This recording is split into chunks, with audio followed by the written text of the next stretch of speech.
Hey guys, in today's video I'm going to share with you an impressive and breathtaking story that will change your worldview. It is the true story of Declan Mercer, a young man who, after a near-death experience, received a divine revelation about a crucial event that is about to happen on September 1st, 2024. Get ready for an incredible journey of overcoming, mystery, and a message that can change everything. Before we start, leave your like, subscribe to the channel, and turn on notifications so you don't miss any of our videos. Let's discover together what the future holds for us. Hello, my name is Declan Mercer. I'm 32 years old and live in Portland, Oregon. I work as a data analyst at a large company. But what I'm going to tell you here has nothing to do with numbers or spreadsheets.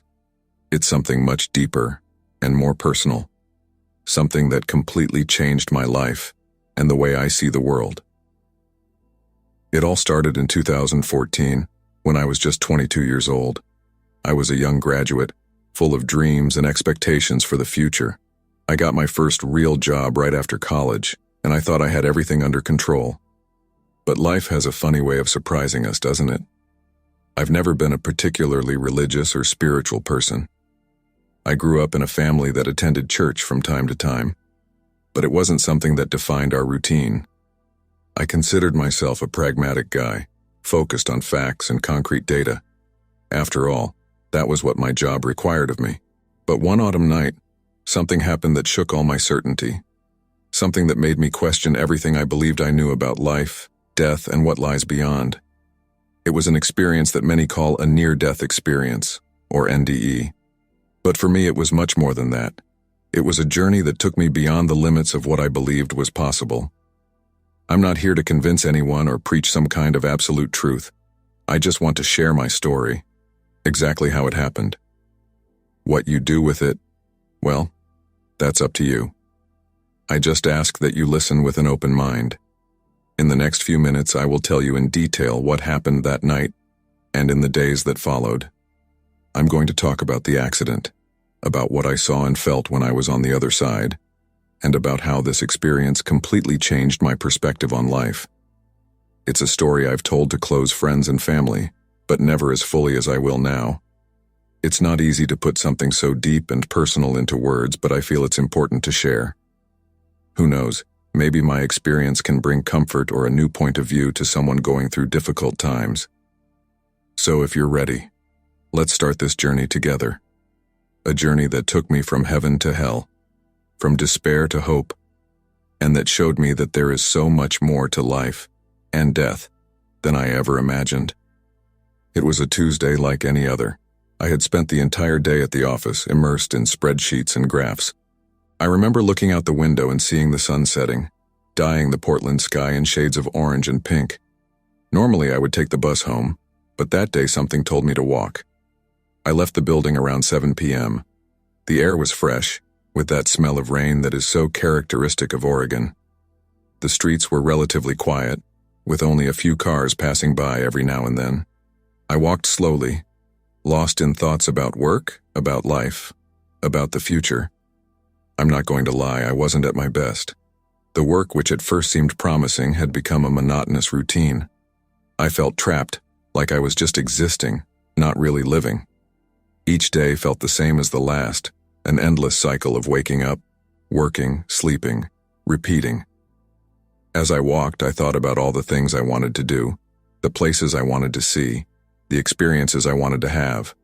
But at the same time, I felt paralyzed, unable to take the first step to change my situation. It was in this mood that I arrived at the corner of 5th Avenue and Oak Street. The light was green for pedestrians, so I started crossing without hesitation. I was so absorbed in my thoughts that I didn't even hear the sound of the car approaching. It all happened in a split second. Suddenly I saw 2 headlights coming towards me at high speed. I didn't even have time to scream. The impact was brutal, as if all the air had been expelled from my lungs at once. I remember flying through the air as if gravity had ceased to exist for a moment. I caught a glimpse of the night sky, the stars beginning to appear, before I felt my body collide with the cold, hard asphalt. The pain was instantaneous and overwhelming. I felt like every bone in my body had been broken, I tried to move, to scream for help, but nothing happened. My body didn't respond to my brain's commands. I heard distant voices, people screaming for an ambulance. Someone knelt beside me, telling me to stay calm, that help was on the way. But I couldn't answer. I felt the metallic taste of blood in my mouth and an intense cold spreading through my body. Little by little, my vision began to blur. The streetlights seemed to blend together, forming a confusing blur. The sounds around me became muffled, as if I were submerging in deep water. My last conscious thought was, is this how I'm going to die, without having really lived? And then everything went dark. What happened next is something I still struggle to adequately describe. It's like trying to explain colors to someone who has never seen them. But I will do my best. Suddenly, the darkness lifted and I found myself floating. Yes, floating above my own body. It was like I was watching a scene from a movie, except the body lying on the floor, surrounded by paramedics, was mine. The first thing I noticed was the absence of pain. Moments before, I was in agony, feeling every fiber of my being scream in protest. Now I felt absolutely nothing. It was a feeling of indescribable lightness, as if all weights and worries had been removed. I watched, fascinated, as the paramedics worked frantically over my body. I heard their voices with surprising clarity. We have no pulse. Start chest compressions. Prepare the defibrillator. It was surreal to see my own chest being compressed, my body shaking from the shocks of the defibrillator. I wanted to shout to them that I was okay, that they didn't need to worry. But of course, no sound came out. I didn't have a mouth to speak. I didn't have a physical body. It was just pure awareness. As I watched the scene, I began to notice other things. The colors seemed more vivid, more intense than I'd ever seen. I could make out tiny details that would normally go unnoticed. The beads of sweat on the paramedic's forehead, the intricate pattern of the leaves on a nearby tree, even the dust particles dancing in the air. And then, I felt a kind of tug, as if some invisible force was calling me. I looked up and saw a tunnel of light forming. The light was unlike anything I had ever seen, bright but not blinding, warm and welcoming like a hug. Without hesitation, I let myself be led towards that light. As I approached, a feeling of deep peace enveloped me. All the fears, all the worries I carried, simply dissolved. As I went up the tunnel, I started to hear music. It wasn't anything I could recognize, but it was the most beautiful melody I'd ever heard. It was as if every note was composed of pure love and joy. All around me, I saw flashes of memories. Moments from my childhood, laughter shared with friends, my mother's smiling face. But it wasn't just memories, it was as if I was reliving every moment, feeling every emotion with incredible intensity. And then, at the end of the tunnel, I saw a figure, radiant, majestic, emanating a love so pure and unconditional that it made me want to cry with joy. I knew without a shadow of a doubt that I was in the presence of something divine. As I approached this radiant figure, I felt a surge of love so intense it almost took my breath away, if I even needed to breathe in that state. It was a pure, unconditional love, greater than anything I had ever experienced on earth. The figure did not have a defined shape. It was more like a pulsating, living light. But somehow I knew I was before God. Not the God of any specific religion, but the source of all existence, the creator of everything. A soft voice that seemed to come from everywhere and nowhere at once spoke to me. Not with words, but directly in my consciousness. "Welcome, son," said the voice. And in that moment, I truly felt at home. God, because that's what I decided to call this presence, began to show me things. I saw the creation of the universe, the explosion of colors and energy that gave rise to everything we know. I saw the formation of galaxies, the birth and death of stars, the cosmic dance of planets. And then, I saw Earth. But not as we see it from satellites or photos from space. I saw it alive, pulsating, with currents of energy flowing across its surface. I could see how each living being was connected, how each action had an impact on the whole. God showed me my own life, not as a series of isolated events, but as part of a great cosmic tapestry. Every choice I made, every person I met, every experience I had, everything had a purpose, everything was interconnected in ways I could never imagine. I saw the times when I hurt other people, even unintentionally, and I felt their pain. But I also saw the moments when I did good, when I helped someone or simply offered a smile, and I could feel the positive impact of those actions. There was no judgment in this life review, just understanding and love. I understood that every experience, good or bad, was an opportunity for learning and growth. God then showed me future possibilities, not a fixed future, but potentials based on choices that I and others could make. I saw a world in harmony, where people finally understood their connection to everything and everyone. But I also saw dark futures, where selfishness and fear prevailed. It was at that moment that God spoke to me about a date, September 1st, 2024. I was not given specific details, but I understood that it would be a crucial moment for humanity, a turning point that could determine the course of our collective future. As I took it all in, I felt immense gratitude. Gratitude for life, for the universe, for every experience I have had. For the first time, I truly understood the value of existence. But then, gently, God told me that it was not my time yet, that I had a purpose to fulfill on earth. I felt a pang of sadness when I realized that I would have to leave that place of infinite peace and love. But I also felt a renewed determination. I would go back, but with a new perspective, with a deeper understanding of what really matters. With one last embrace of pure light and love, I felt myself being guided back. Back in the tunnel, back on earth, back in my bruised body on the street in Portland. The transition back into my physical body was intense, to say the least. One moment I was enveloped in pure light and love, and the next I was abruptly pulled back into physical reality.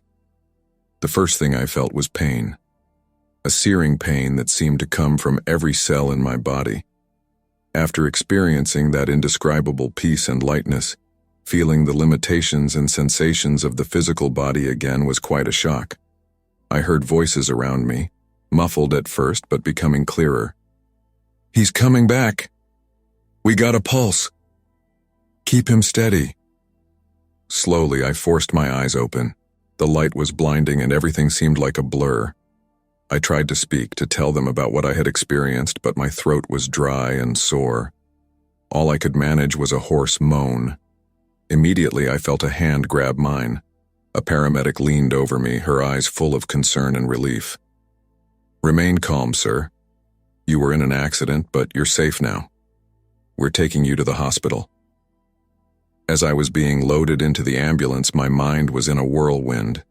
Part of me wanted to go back to that place of peace and love I had experienced. Another part was grateful to be alive, to have a second chance.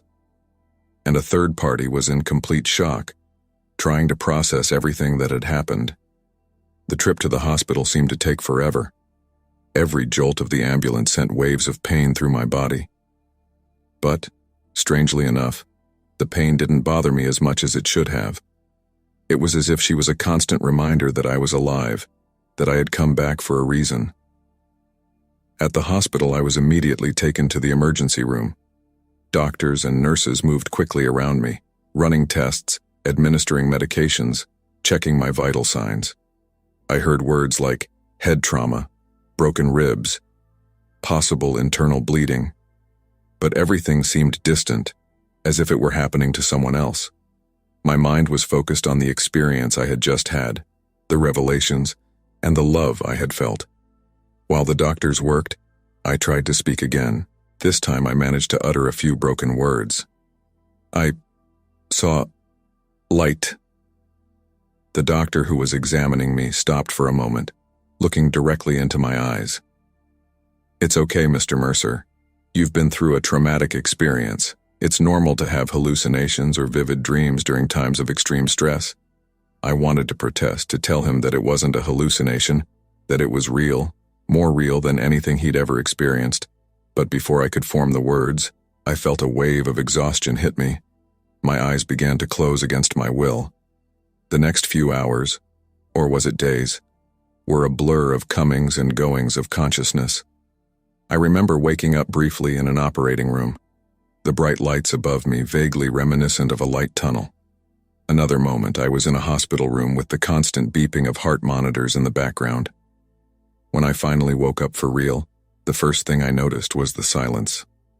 Not absolute silence. I could still hear the soft hum of medical equipment and distant voices in the hallway. But compared to the chaos of the previous days, it was almost peaceful. I opened my eyes slowly, blinking several times to adjust my vision. The hospital room was simple. White walls, a window with half-closed curtains, letting in a little daylight. Beside me, a nurse was adjusting something in my IV. She noticed I was awake and smiled gently. "Welcome back, Mr. Mercer. You gave us quite a scare." I tried to speak, but my throat was too dry. The nurse seemed to understand and offered me a glass of water with a straw. After a few sips, I finally managed to get some words out. How long?" My voice was hoarse, almost unrecognizable. "You've been unconscious for almost a week," she replied. "He suffered serious injuries in the accident, but doctors are optimistic about his recovery." 1 week. It seemed impossible.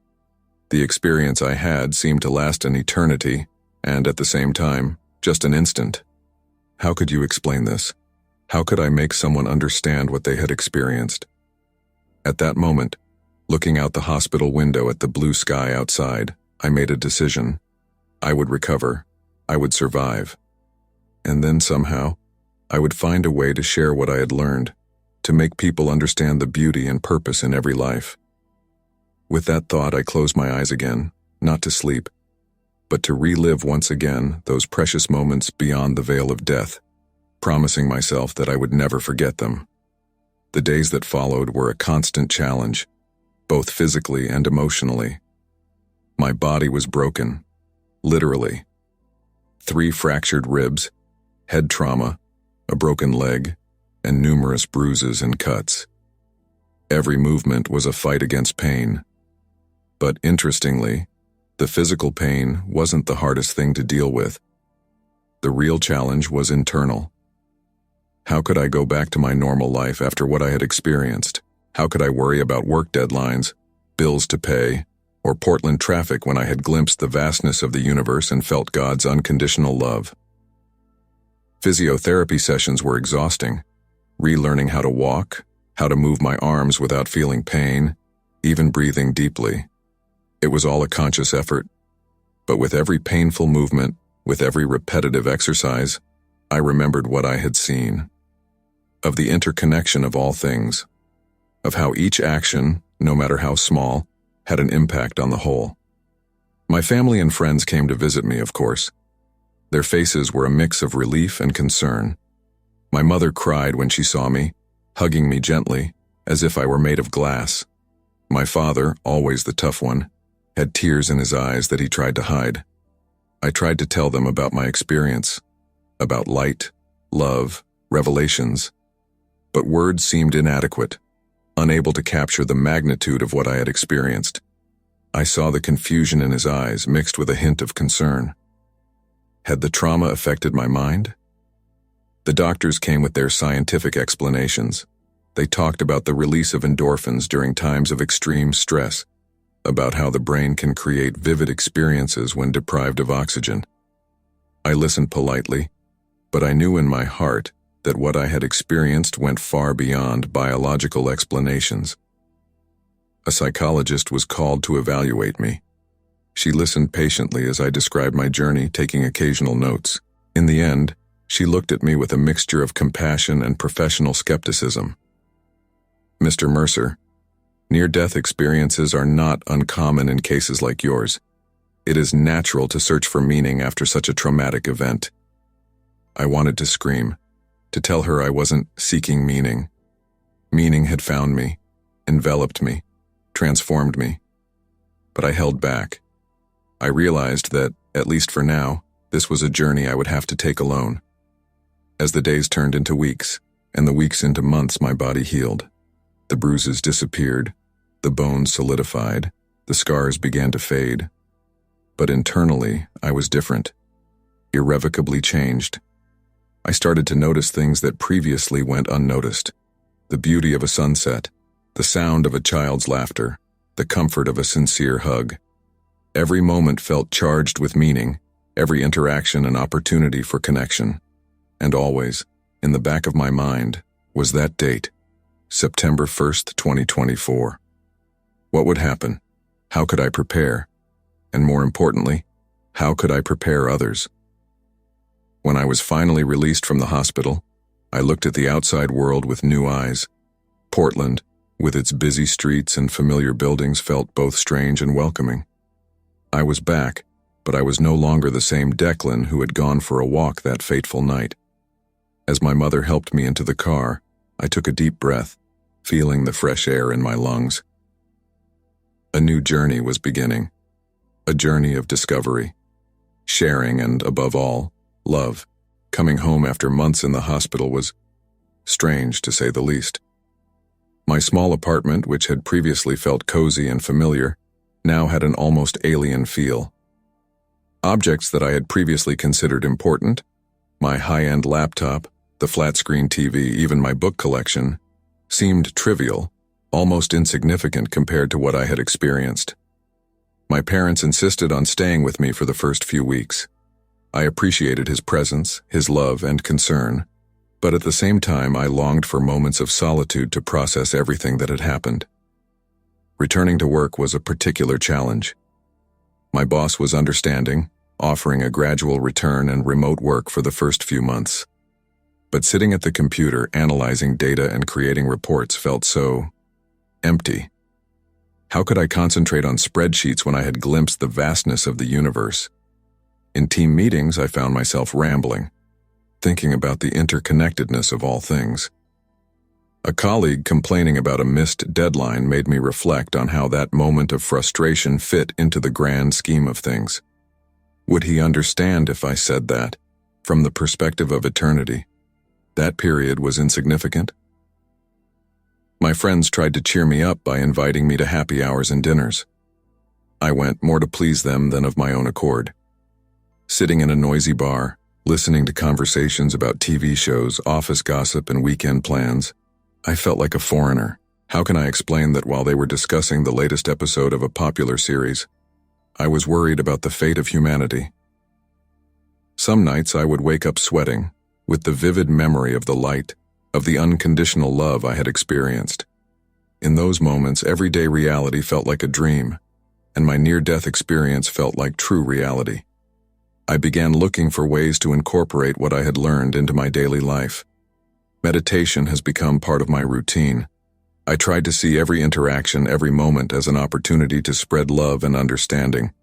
A smile for the coffee shop barista, a kind word for the stressed bus driver, a listening ear for a coworker going through difficulties. But the date, September 1st, 2024, was always in the back of my mind. As the months passed, I felt a growing urgency. What should I do? How could I prepare people for something that I didn't even fully understand? I started doing research. Books about near-death experiences, about spirituality, about prophecies and revelations. I spent hours on online forums, reading accounts from other people who had similar experiences. Some stories resonated with me, others seemed too fanciful, but in all of them there was a common thread: the certainty that there is more to existence than what we see with our physical eyes. I tried talking to a few people about my concerns about 2024. My family listened patiently, but I could see the worry in their eyes. My friends reacted with a mixture of curiosity and skepticism. "Are you sure it wasn't just a dream, Declan? Maybe you should talk to a therapist about this." Gradually, I realized that I couldn't force people to understand or believe. My journey was my own, and each person had their own journey to take. What I could do was live up to what I had learned, be an example of the love and understanding I had experienced. As the days turned into weeks, and the weeks into months, I found a new balance. He wasn't the same Declan as before the accident, but he wasn't a stranger completely disconnected from reality either. He was someone in the middle of the road, with one foot in the everyday world and the other in the spiritual realm, trying to build a bridge between the two. And so, day after day, I continued, working, living, loving, always aware that every moment was precious, every interaction an opportunity, and always with our eyes focused on the future, on that date that was inexorably approaching. As time passed, the urgency to better understand what I had experienced and the meaning of the date September 1st, 2024, only increased. I couldn't just sit and wait. I felt I needed to prepare myself and perhaps prepare others for what was to come. I started seeking information more actively. Initially, I dove into books about near-death experiences. I read reports from doctors, scientists, and ordinary people who had experiences similar to mine. Some details were surprisingly familiar. The tunnel of light, the feeling of deep peace, the encounter with beings of light. This brought me a certain comfort, knowing that I was not alone on this journey. But none of these reports mentioned a specific date in the future. This intrigued me and at the same time made me anxious. What made my experience unique? Why had I received this specific information? I expanded my research beyond NDEs. I studied different spiritual traditions from Christianity to Buddhism, including esoteric philosophies and mystical practices. Each offered a different perspective on the afterlife, the nature of reality, and the purpose of human existence. In the midst of these searches, I found a local meditation group. I decided to attend a session, hoping to meet open-minded people who could understand, or at least not judge my experiences. The group met weekly in a small yoga studio in the city center. In my first session after the guided meditation, there was a time for sharing. With my heart racing, I decided to talk about my experience. To my surprise, I was greeted with genuine interest and empathy. Some people have even shared their own mystical experiences or moments of deep intuition. It was in this group that I met Sarah, a woman in her 50s with kind eyes and a welcoming smile. After the session, she approached me. "Your story touched me deeply, Declan," she said. "You know, I also had a near-death experience a few years ago." We met for coffee a few days later. Sarah told me about her own journey, how she almost died during surgery and had a similar experience to me. Although she was not given information on a specific date, she spoke of a lingering feeling that something significant was about to happen in the near future.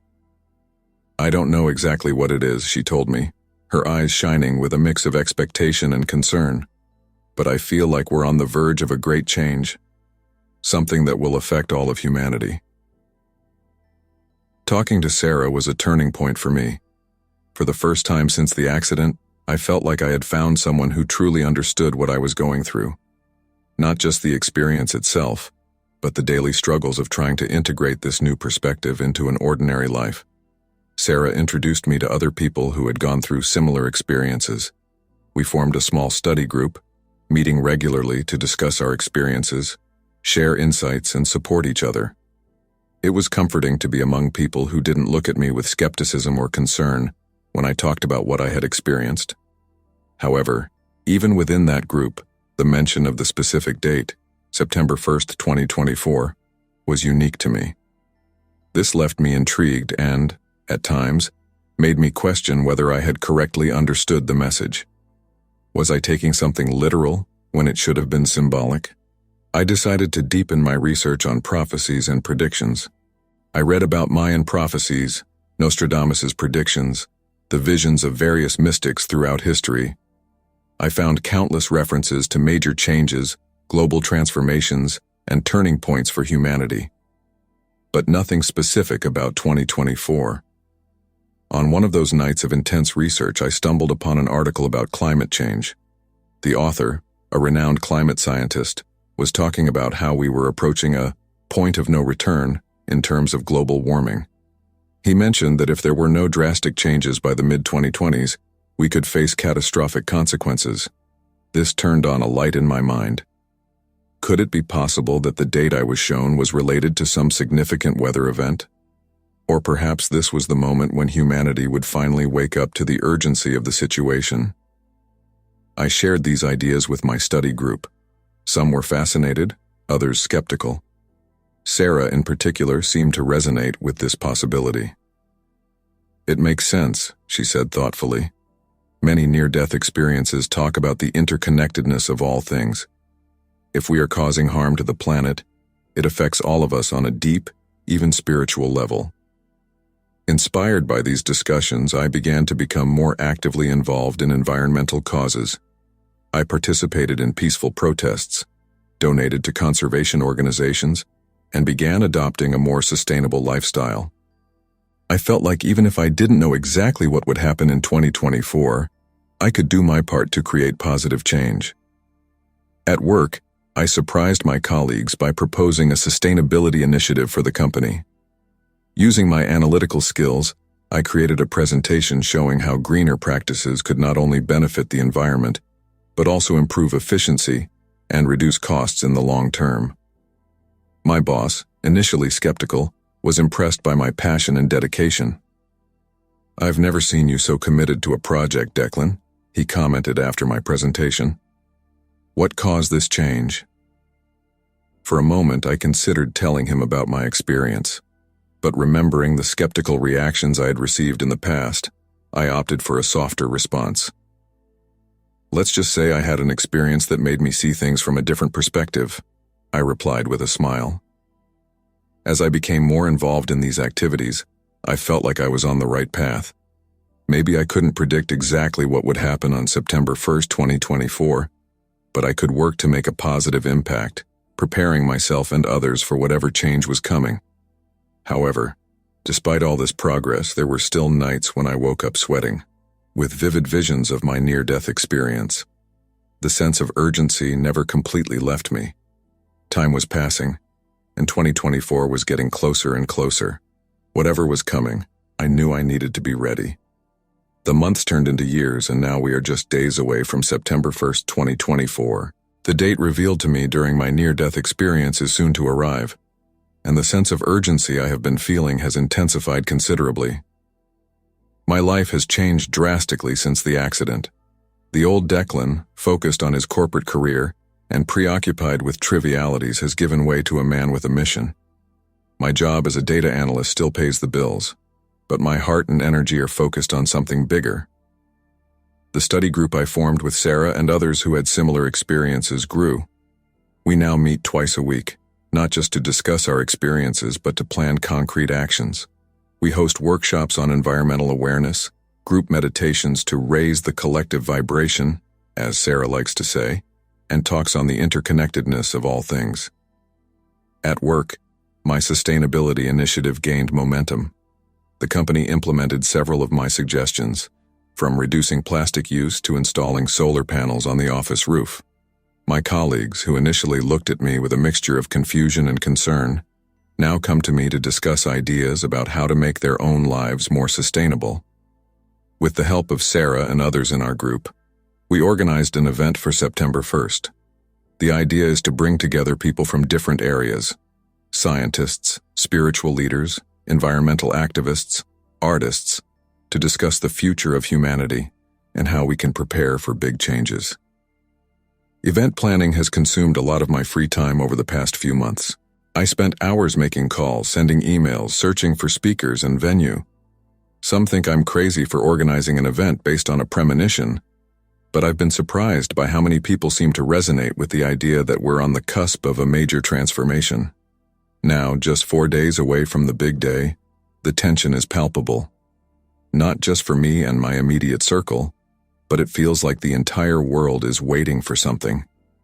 The news is a constant stream of extreme weather events, political tensions, and astonishing technological advances. It's as if the pace of change is accelerating, preparing for some kind of climax. Last night, unable to sleep, I went for a walk to clear my mind. I found myself at the same intersection where I had my accident years ago. I stopped for a moment, looking up at the starry sky above. Am I doing the right thing? I whispered to the universe. Am I prepared for what's coming? There was no audible response, of course, but I felt a wave of calm wash over me, reminiscent of that unconditional love I experienced during my NDE.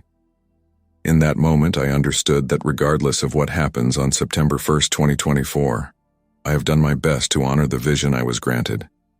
Today is August 28, 2024, just 4 days before the date that has dominated my thoughts for the past few years. Sitting in my apartment, looking out the window at the city I love so much, I feel a mix of emotions: anxiety, expectation, fear, hope. It's hard to believe we came so close. Part of me still wonders if I got the message correctly. What if nothing happens?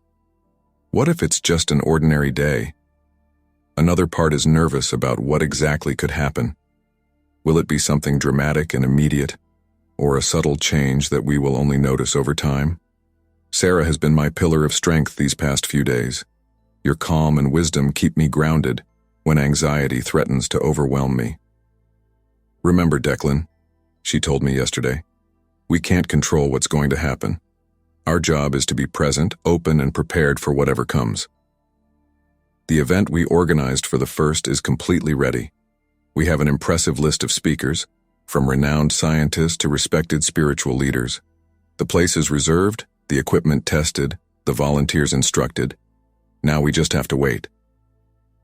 My family has expressed concern about my obsession with this date. My mother called me yesterday, her voice thick with concern. Declan, darling, what if nothing happens? How are you going to deal with this? I understand your fear, but I also know that no matter what happened on day one, the work we did, the people we touched, the changes we initiated, all of it was real and meaningful. As I prepare for the days ahead, I can't help but reflect on the journey that has brought me here. From the young man focused solely on his career to the man I am today, dedicated to a greater purpose, the near-death experience changed everything for me, opening my eyes to a broader, deeper reality. I look at the streets of Portland outside, at the people coming and going about their daily lives, and I wonder, do they feel it? Do they realize that we are on the verge of something monumental? Or for them, is it just another week at the end of summer? I don't know what the next few days will bring. Perhaps we will witness an event that will change the course of human history. Perhaps it is something more subtle, a collective awakening that we will only realize in retrospect. Or perhaps, and this possibility still haunts me in the darkest hours of the night, nothing happens visibly. But I know this: I'm ready. Ready to face whatever comes, whatever it may be. Ready to continue the work I started, regardless of the immediate result. Ready to embrace the mystery and uncertainty that are part of the human journey. To those reading or listening to this story now, my message is simple: be open to possibilities. The universe is vaster and more mysterious than we can imagine, and each of us has a role to play in the great tapestry of existence. I don't know what the future holds, but I know that as long as we continue to seek the truth, act with love and compassion, and recognize our fundamental interconnectedness, we will be on the right path. The next few days will be intense, full of expectation and perhaps profound revelations, but no matter what happens, I will continue sharing my story, in the hopes that it can inspire others to look beyond the veil of our everyday reality and glimpse the infinite possibilities that lie beyond. With a heart full of hope and eyes focused on the future, I prepare for what could be the most significant moment of my life, and perhaps in the history of humanity.